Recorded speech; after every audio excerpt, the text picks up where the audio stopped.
Now, I know that Game Week 2 isn't even over yet, but I feel like there's already plenty to talk about. And in this video, we're going to go through players to buy and avoid ahead of Game Week 3. All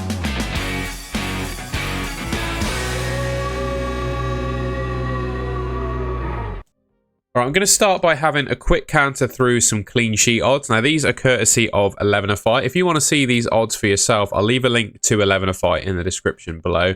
I use it in all of these buy and avoid videos. They also do projected goals, which we'll get onto to talk about some of the attackers.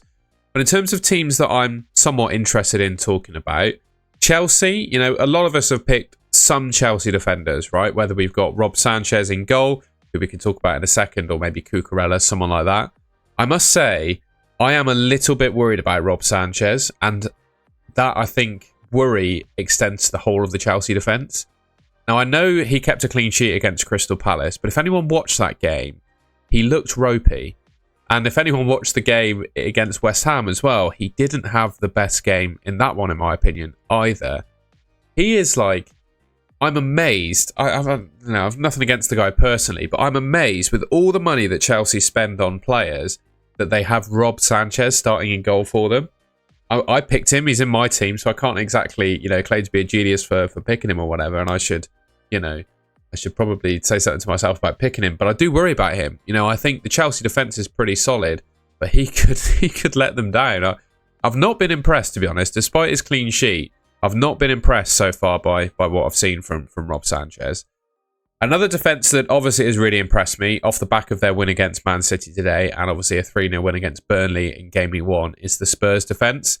They've obviously looked really good, and I think they're promising under Thomas Frank. And I think one thing to say about the Spurs defence as well is Spurs have quality defensive players in their team now. I think they may have been missing a little bit of needle and bite in the midfield before, but that's what Palhinha has provided with them. I think João Palhinha is a fantastic player. And obviously Van de Ven, Romero, Porro, and whoever they play at left-back. I've deliberately left out the left-back because I think it's between a couple of players in Udogie, maybe Spence, who could play there. But I think if you're picking 3 Spurs defenders, you're looking at Van de Ven, Porro, and Romero. If you doubled up from the start of the season, you're probably a very happy FPL player. Let me know if you benched a Spurs asset or not this week. But I also think the next 5 fixtures are not too bad.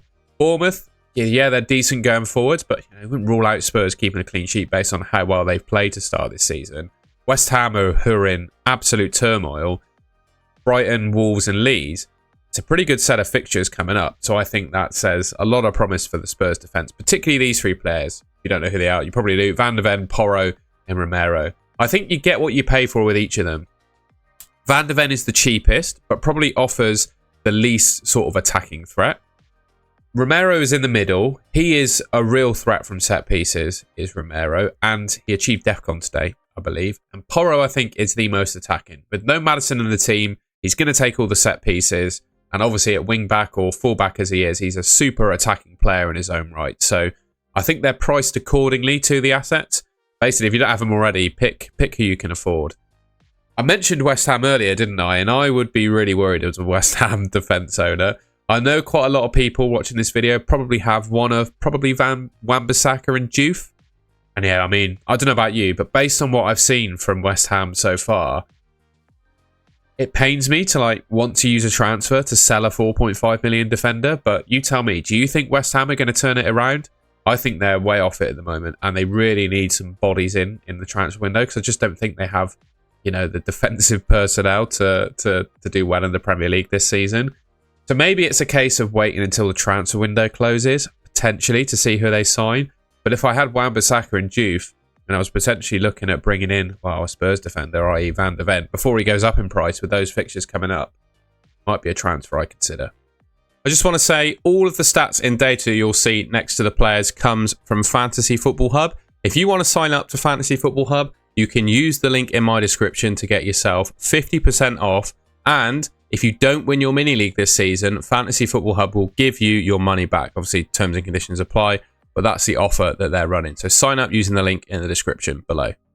All right, I'm going to quickly look at projected goals. I've got a couple of teams that I think are standing out to me. Usually the projected goals data, right, is just the top teams top the list for projected goals, really, regardless of the fixtures. Good teams usually score good goals against anyone. So teams like, we've got Bournemouth are fairly high, Arsenal fairly high, Villa fairly high, Brighton, Chelsea, Palace in a couple of games, Liverpool, Man City, Man United, Newcastle, the sort of top 6 or 7 teams. They're always going to be there or thereabouts in terms of projected goals. But if you were looking specifically at this game week, this might be useful to you. But I think the one team and one player we really have to talk about from an attacking perspective is Cole Palmer. He's owned by a hell of a lot of players in this game, and he was injured in the warm-up of the Chelsea game against West Ham, and it came to light that he was actually injured in the first game as well. So I think that might suggest why he didn't have a great game against Crystal Palace, because he tried to play the game. You see there, this is a quote from Maresca. He wasn't 100% fit to play against Palace, but he tried in the game and he made an effort for his team. And yeah, he got injured with his groin in the warm-up. Palmer's a tough one, right? Because we're coming up to the international break. We've already missed 1 week of him, and we weren't going to know. That was, if you've picked Cole Palmer this week as your captain or whatever, I mean, consider yourself super unlucky, because could you imagine if Palmer played in that game? I think Maresca was actually planning to play him on the right, which I think is where he's strongest, and they scored 5 goals. Could you imagine how Cole Palmer's involvement would have been in that game if it played out that way? So just something to consider, I'd say. And also, I don't know how serious this injury is, but with the international break coming up, even if he doesn't play in game week 3, I think he's going to be back for the Brentford fixture, and then he's got United and Brighton after that. For me, it's tough to consider selling him, because I think most people have an option on their bench. We've already gone through this game week, so without knowing, we've already lost the points. I feel like if you're selling him, you're almost like chasing the lost points of this week, if that makes sense. I always say in FPL as well, if information is always better than price rises. So if you're trying to sell him because he didn't play this week immediately to try and get someone in like Erling Haaland, for example, there might be some logic to it, although you'll probably put off a little bit by that given their result against Spurs. But I would always say with things like this, information is better to track than price rises. It always is, because anything can happen in the course of a game week. If you transfer in a player today, for example, because you're worried about price rises, and they get injured in the week. Remember, there's some cup games for sort of lower Premier League teams. They're playing in the Carabao Cup. I know my team, Bristol City, have got Fulham. So just be careful with that cup fixture if you're looking to make an early transfer, because you could be bringing in a player that plays midweek and then gets injured. And then you don't have Cole Palmer. You then have this new player you brought in who could get injured. Cole Palmer starts and does really well against Fulham. That's entirely possible. So yeah, I would always say, just be careful with transferring him out. I will probably wait until close to the deadline to make a call. We'll wait for the Maresca press conference like towards the end of the week and see what he says about his fitness. Because if he's fit enough to risk being played against Crystal Palace, it suggests that the injury probably isn't all that serious. I know he obviously missed the game against West Ham, but if he had that same injury and played a game, it suggests to me he could be fairly close to full fitness. Another player, of course, that needs to be spoken about is João Pedro, and I, for one, as a João Pedro owner, am so glad that he actually did something in that game against West Ham. Yeah, 3 attacking returns we've got from him now in 3 games. And one thing I'd say about João Pedro, if you're more of an analytics-driven FPL manager, he probably won't stand out to you that much as an asset. His numbers for Brighton last season were not all that amazing. Even his numbers in the game against West Ham in the season so far have not been all that amazing. Across the season so far, he's got 1 goal, 2 assists. He's amassed less than 1 expected goal and less than, 0.13 expected assists. So he's obviously not, he's got less than 1 expected attacking return this season, and he's got 3. So he's not exactly ripping the world up in terms of like the underlying data. But I think he's more of a, I would call him more of a grassy player. But I think João Pedro sees himself as a real footballing star. And that's kind of the profile that he wants to build for himself at Chelsea. I think he's a fantastic player. And I'm really pleased as an owner that we got rewarded with some goals and assists. Well, a goal and 2 assists at the weekend. Another player that I think could be quite interesting.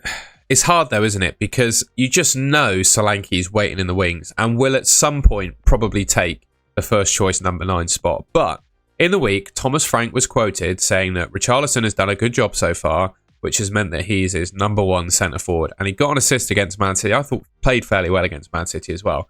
Solanke did get subbed on, so he didn't play the full 90. However, think he's a really good player and he's in really good form. And Richarlison is the kind of streaky player that when, I remember if it was last season or the season before, where a fair few people had him when he was classed as a midfielder in the game. And he was in a vein of form and he did really well for those managers. He feels like a kind of purple patchy player that if you catch when they're on a good run, you're going to do really well. The only thing is for me, you know, you could be tempted to bring him in given how good he's been and how poor some of the strikers around this price point have been so far. You look at those fixtures and you think, wow, they're amazing. But he's probably going to be the #1 first choice striker for Brazil, right? He's probably going to be playing football during the international break in South America. And there have been stories in the past of players returning from South America it'll be for game week 4 because the international break's after the Bournemouth game. There have been stories of those players returning late, not necessarily in the best physical condition to play a game, and then not starting in game week 4. Solanke, I don't think is going to get selected for England. We haven't got the team yet, but I'd hedge my bets that he's not selected. I think there could be a chance if Richarlison, he could obviously get injured playing. He's probably going to play for Brazil, right? I think he's their best sort of number 9. There's a chance he gets injured, and also a chance that with all the travel that he doesn't get back and start in game week 4. So all of that is something I would bear in mind. He's done really well, but I'm not sure I'd actually go for him. One Spurs player, though, that I do think could be a genuinely valid option in FPL is Brennan Johnson. We've got 2 games, 2 goals, and I think he is a player that he's quite a good finisher, I think. So I wouldn't worry too much about him overperforming those numbers. I think he's a really underrated player, just in general in the Premier League. And obviously in the game, he's relatively low ownership as well. And the next, like I said with Richarlison, be worried about the international break. I guess this guy's going to go away and play for Wales. But that's going to be, I'd say, a bit less worrying. The only thing is, it's another transfer like pre-international break. I'd probably be a little bit hesitant to do it. But the fixtures that Spurs have are really quite nice. You've got Bournemouth, West Ham, Brighton, Wolves and Leeds in the next 5. I suggest those are 5 fixtures that Spurs and Brennan Johnson, of course, could score in. I think they're good games. And also, at the 7 million price point, you've got... I spoke about Semenyo last week. We all know how good of an option Semenyo is, so I'm not actually going to feature him specifically. You've got Johnson and Semenyo both at 7 million. And I think these two are probably leading the 7 million price point at the moment. Rodgers was my pick at the start of the season. We've just seen Villa play, from an attacking point of view at least, play relatively poorly.